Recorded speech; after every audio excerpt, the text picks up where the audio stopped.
Do you know what the most unfair thing about the entry requirements for Japan in 2026 is? You could have spent a fortune on the flight, land happily, and then get a checkup, wait forever, or in very rare cases, say goodbye for 2 wrong answers. And the worst part isn't being rude. It's not having 2 or 3 things prepared that no one explains to you, of course.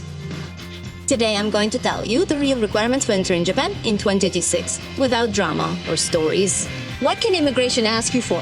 What should you carry on your phone? What can customs confiscate?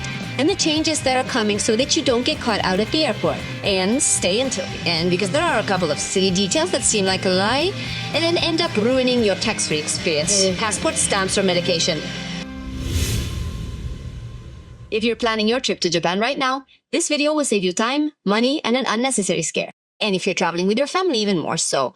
You can also watch our travel guide on the channel. And while you're here, subscribe, like, and hit the bell. Because in Japan, the rules change more than Kit Kat flavors. I'll also leave links in the description to buy and book the basics insurance and key things for your trip at a discount and without wasting hours comparing without it costing you more. Entry requirements for Japan 2026. I'll tell you how it is. You can arrive with your trip paid for, and still, if immigration doesn't agree with your story, they can stop you. And it's not just because. It's because Japan decides your entry at the moment, even if you come as a tourist. The final say is up to the officer who interviews you. What can they ask you and why do they stop you? If you have the Visit Japan web, they usually don't ask questions, but it can still happen. First, your plan in Japan has to sound realistic. If you say, I'm here for tourism, but you don't even know where you're going to sleep the first night, that's a bad sign. The most common thing they ask for when someone smells fishy is one: a real reservation for accommodation. It's no longer enough to look at a hotel. When you arrive, bring a reservation with the address, name of the accommodation, and dates. And if it's cancelable, even better. If you're going to someone's house, bring their address and contact information. 2. A ticket out of Japan. It doesn't necessarily have to be a return trip to your country, but something that shows you're leaving, a flight, a ferry, whatever. If you're going one way, you're putting yourself in interrogation mode. 3. Enough money. Here comes the point that people hate. There's no official universal figure that you can just recite and that's it. What does exist is the question, how much money are you bringing and how are you going to pay for it? And be careful, it's not just cash. You can show access to funds, a card, a bank app, a balance or statement, whatever. But make it believable and quick to show. 4. Simple questions, but with trap. They're going to ask you basic questions. How many days? Where are you going? What are you going to do? What do you do for a living? The trick is consistency. If your answer changes, if you hesitate and contradict yourself, you could be stopped. And 5, you could be denied entry. It's not typical, but it can happen. And when it does happen, there's almost always a pattern. Without reservations, no way out, unable to explain the trip, or not suggesting you're here for work or staying longer than allowed. What do you do if you get stopped? First, take a breath. Simply say, I'm coming for X days, I'm staying here, I have this exit ticket, and this is my plan by zones. And above all, don't lie. In Japan, a small lie doesn't save you, it sinks you. Because they check everything with the calm of a surgeon. Now that you know how to avoid messing up at the security check, I'll tell you about the procedure that will eliminate queues and paperwork and leave your mobile phone ready to enter. And if you want to travel without any scares, book your first accommodation with a free cancellation using the links I've left in the video description. Buy your plane ticket with a time window before departure, even if it's flexible, have everything at hand on your mobile phone. And the PDF, documentation, and procedures before flying and entering Japan. I'm going to save you the classic moment of wondering where this paper is while you're half zombie in the queue. Before flying, the smartest thing you can do is prepare your entry with the Visit Japan web, which is the official system for speeding up immigration and customs in digital format. It's not mandatory, but it's one of those things that once you do it, you can't go back. Japan doesn't ask you to do it for show. They promote it because it reduces errors and speeds up the process, especially in major airports. Now, what matters to you as a traveler? Completing the Visit Japan web generates a QR code that is displayed at immigration and customs, avoiding the need to fill out paper forms and reducing waiting times. Translation. Less time filling things out, less chance of messing up with a letter, and less. What address do I put if I don't remember the hotel? If it's high season, this doesn't guarantee 0 lines, but it does avoid the most absurd part of the process. What do you need to have ready before you sit down to fill it out? Do this quick checklist. Passport in hand, exact information, no gimmicks. Flight number and arrival date. Primary address in Japan, hotel, apartment, or someone's house. The address or phone number of your accommodation, if you have it, and a clear idea of what you're carrying, especially if you're carrying something delicate for customs. And here's the detail that separates the relaxed traveler from the traveler who has complications. Save your QR code as if it were your ticket. Screenshot. Favorites. And if you're traveling with someone who has it too. Because since you depend on the hotel's Wi-Fi, you'll be airport rather than UEF charges you at that moment. You can eat an unnecessary mini hell. A little warning. Digital does not exempt you from an inspection. Even if you have everything perfect, customs can still check you in a random check. If you are traveling with family or in a group, here is a typical mistake. You fill it out and think that everything is done for everyone, right? Each person has their own process. So the sooner you have it ready, the less it will be on landing. And if you are wondering, okay, how do you fill it out without messing up? Here comes the easy part. On my channel, you have a step-by-step video of the Visit Japan web with a screen and everything so that you can copy it as is.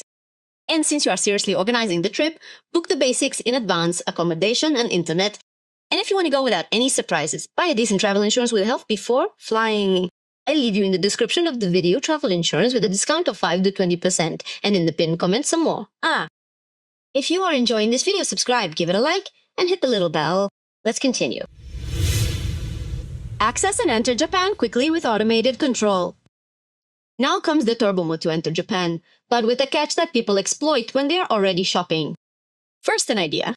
It's one thing to enter faster and another to leave the airport with everything they're going to ask you for later. There are two options that people mix up. 1. Automatic doors, automated control.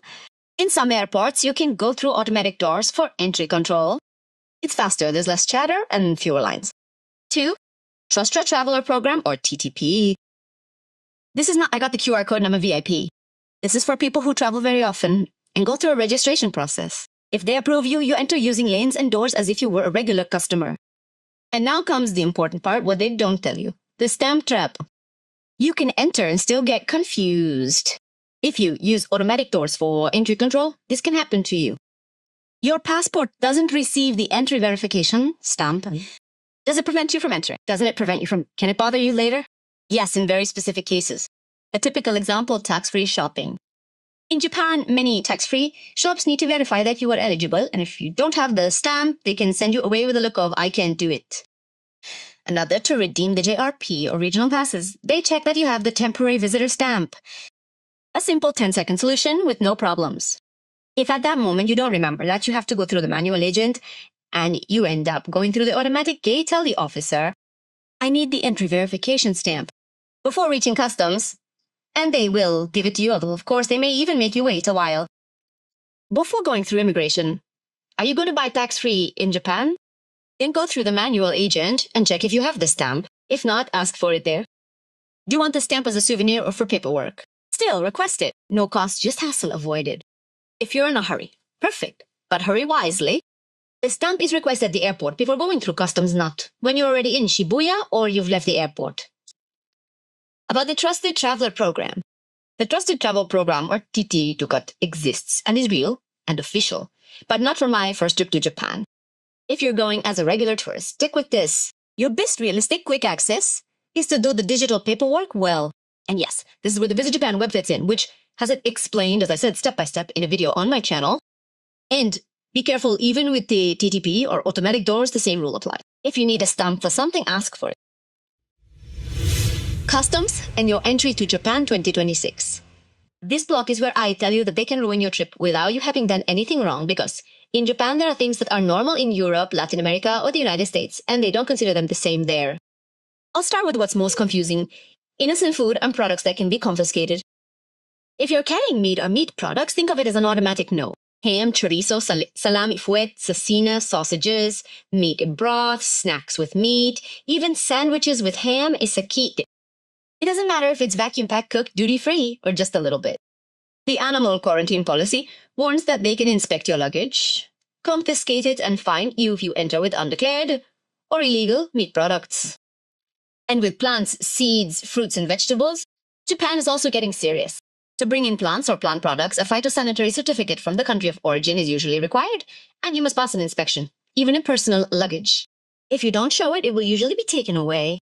My advice: if what you're bringing could have bugs, don't bring it. Japan doesn't take chances with pests. Now let's get to the real deal. Medicines in Japan? Japan doesn't consider brands, only the active ingredient. There's one thing to understand here. Japan doesn't decide based on trade name. It decides based on substance and quantity. A basic rule that saves you in most cases for personal use. The official guide from the Ministry of Health indicates indicative limits of up to 1 month for non-prescription medicines, depending on the case. If you go over, you may need a certificate, prior permission, etc. Yet a category exists not measured by quantity, but rather by this. It's another game. Narcotics and certain stimulants are raw materials. Importation is strictly prohibited, except in specific cases with prior permission, issued by the Japanese authorities before traveling. This includes very serious examples such as strong opioids and also things that are prescribed in other countries. If your medication enters a sensitive area, do not improvise. And since this is where people get overconfident, I will make it easy for you. I have a video on the channel about permitted and prohibited medications and how to know the active ingredient so that you can review it before packing your suitcase. What items should you bring to avoid any hassle or surprises at the border? Photo or PDF of the report in English in addition to the printed paper with all this information. Name and surname, passport number, travel policy number, signature, and stamp of the doctor. Tip: take a report written by you in English to the doctor so that he/she only signs and stamps it, so that time is not wasted. If he/she does not want to, at least have him/her give you one in Spanish, and you translate it at home and staple it together to the original in Spanish and to the travel policy.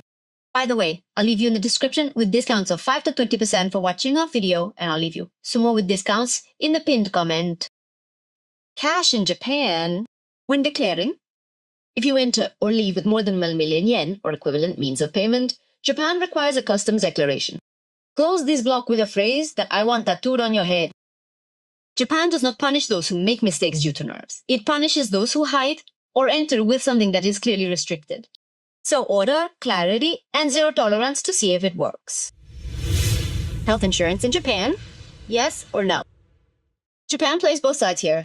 They do not require insurance to enter as a general requirement. But if something happens to you without coverage, it can be very expensive. And there is a detail that many people ignore and then cry. First, the basics. The Japanese embassy recommends that you travel with health insurance, not out of paranoia, but because of numbers. The official information for travelers itself insists that medical care can be expensive, almost €1,000 for a night in the hospital, not including MRIs or similar tests, and that it's better to have a policy with good coverage. The serious stuff comes now, and this you will find interesting even if you're a never get sick type. If you leave a medical bill unpaid, it could affect your future trips. For years, Japan has been tightening the rules on unpaid medical bills for foreigners, as we've discussed in other videos. Official information for travelers warns that if you have unpaid medical expenses from a previous trip, you may have restrictions or even have them on entry for a future visit. This is mistake number 1, thinking that your home insurance will save you in Japan. Japan doesn't work the way they treat me, and we'll see later. If you don't have insurance, sometimes you have to pay and claim later, although without insurance, they'll never give you your money back. And that's where the race begins. Mistake number 2, thinking that your credit card covers you. Assistance is not the same as coverage for medical expenses. Many credit cards offer logistical help, telephones, hospital referrals, interpreters, among other things. But that doesn't mean they cover thousands of euros. Hospitalization. Travel energy assistance service is often seen in card benefits, which sounds like insurance, but sometimes it's more like a managed service than a paid service And if you do have insurance, it has a low limit, like euro, 10,000 euros, which they don't cover in the event that, for example, you get food or poisoning, where you have to spend 2 or 3 days in the hospital, undergo several lab tests, in addition to receiving medication and all meals for the day. This exceeds euros and sometimes the cards don't cover hospitalization, but the emergency itself of taking you by ambulance. Don't fall short because it's no big deal. It includes hospitalization.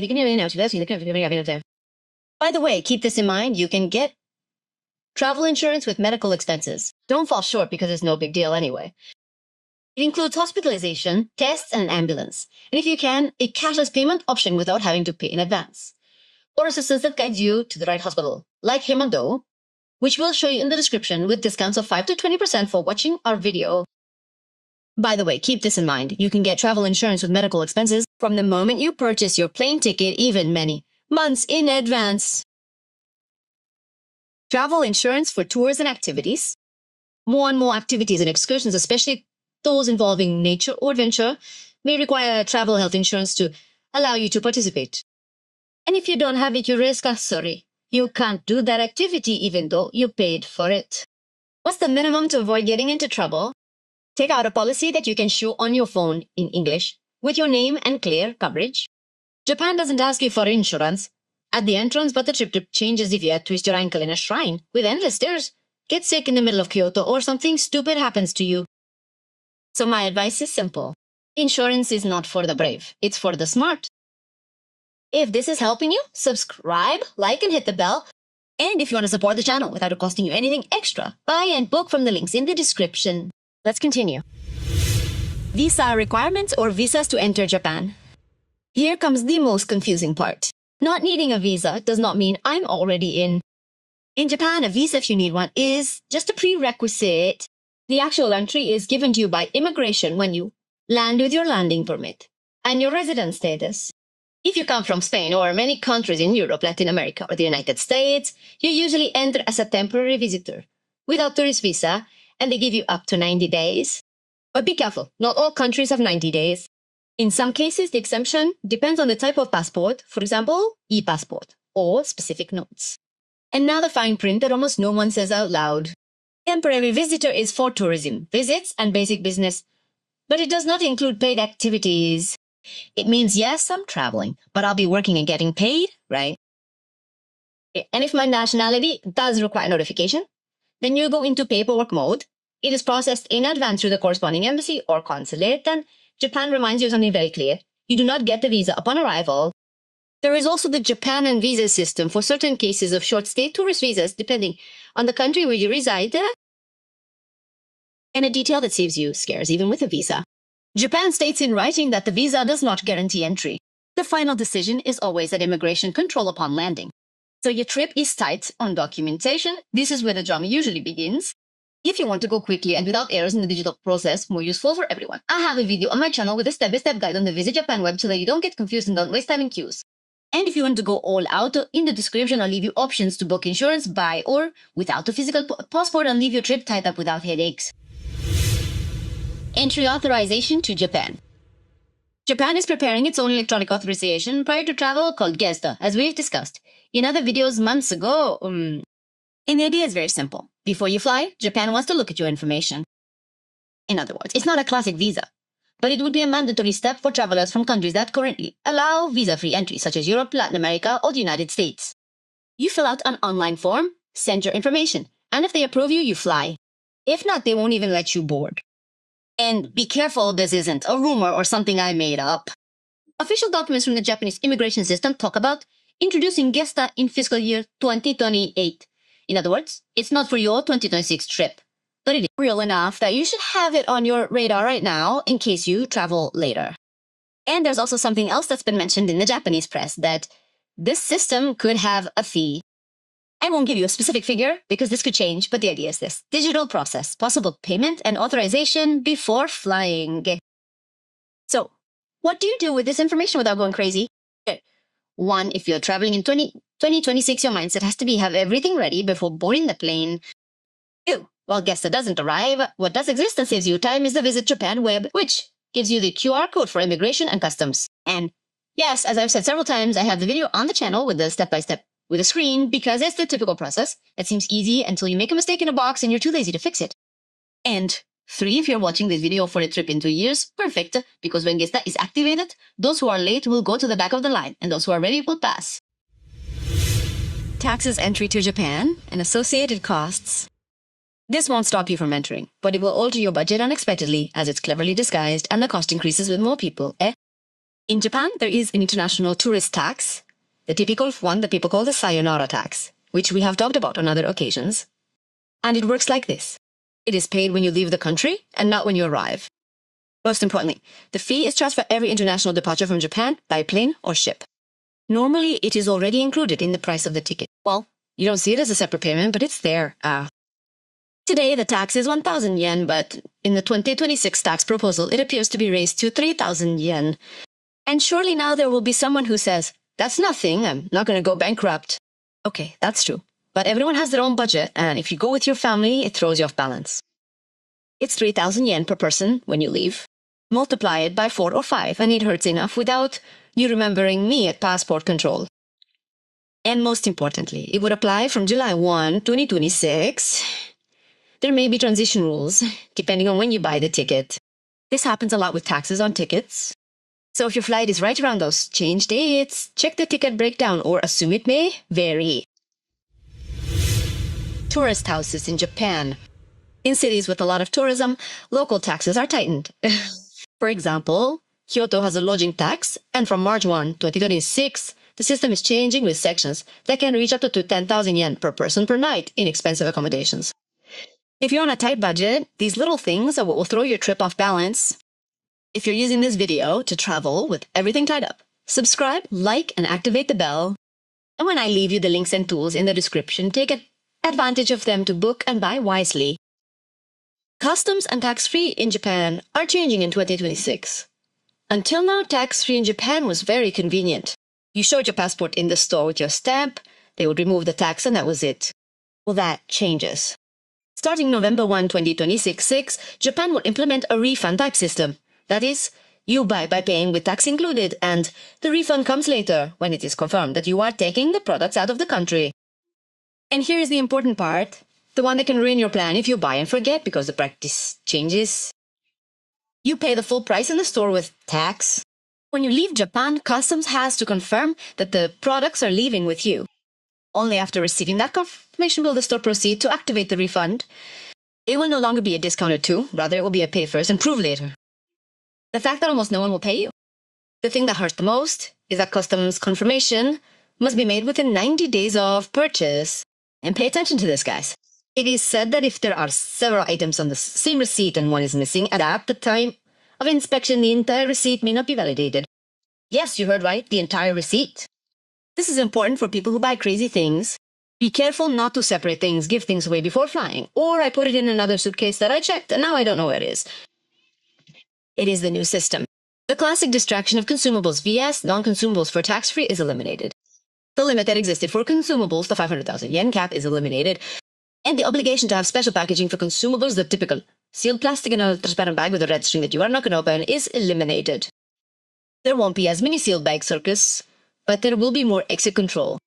With automatic doors and fast-track entry, sometimes the passport is clean, and then there are doubts about purchases, tourist status, and controls. My rule, if you want to buy tax-free, go through manual registration, go through the automated systems. If you haven't gotten a temporary visitor stamp, request it. Keep receipts as if they were gold, or even take a picture of them. Don't open or consume tax-free items if you're going to be asked to leave the country with them, especially if they're on the same ticket as others. Leave important items on hand for the airport. If you check them in, do so wisely and watch where you put them. Arrive at the airport with extra time if you've bought a lot. This change smells like long lines to me. Tourism and measures for foreigners entering Japan. Japan wants tourism, lots of tourism, but it doesn't want tourism to eat it alive, which is why they're pushing anti-saturation measures nationwide, and then each city introduces its own rules. The Japan Tourism Agency has been talking about sustainable tourism and curbing over-tourism for some time now, so that destinations don't go bust and to improve coexistence.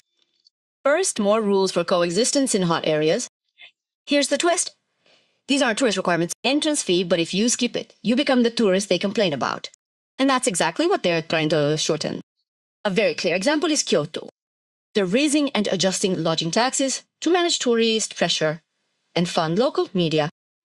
That means that, depending on where you'll sleep and how much it costs, you could pay more per night in taxes. Second, areas with specific rules for tourists. And there's no debate here. Gion has official messages about responsible tourism, no photos in prohibited areas, regarding private streets, no chasing Geico Maiko, and clear warnings about behavior. Third, control at ultra-viral spots. Mount Fui is the perfect example. When a place becomes too TikTok, limits, rules, and systems appear to regulate entry and reduce chaos.